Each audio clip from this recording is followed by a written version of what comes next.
I'm Esther Freud, I'm a writer, and I'm going to tell you a little bit about my family background, my various stories of the refugees in my family, and also about a refugee woman called Ella from Gambia that I met a year or so ago.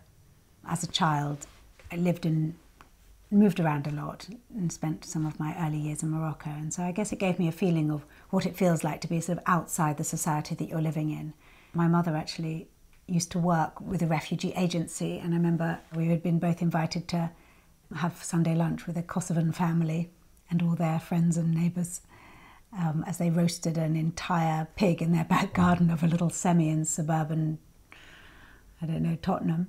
My mother's family came from Ireland and sort of made a life in London before going back to Ireland. And also my father's family came to England in the 30s from Germany and Austria.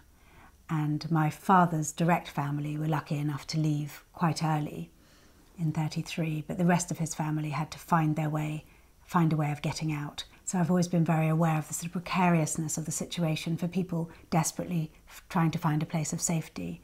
A few years ago I was asked if I would retell the story of a Gambian refugee woman living in London who was seeking asylum. She'd been the victim of really horrific abuse, domestic abuse, and the feeling at home in Gambia was that, you know, guess what, just put up with it. But her injuries were so horrible and her fear was of such a level that she decided to make an escape.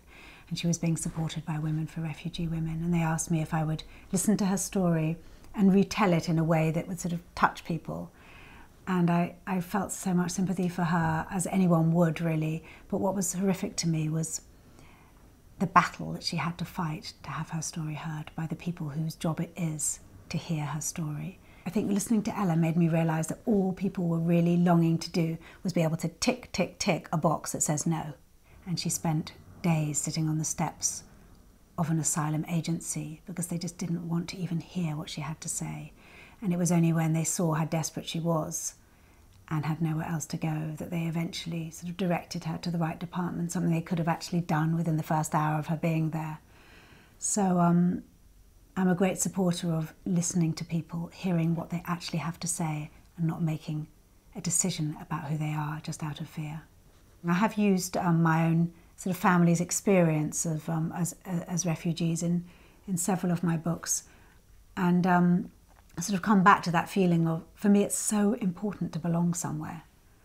And certainly in two of my books I've sort of traced my family story back through various generations and looked at how precarious in a way their life and their belonging has been, especially when they felt it to be most secure.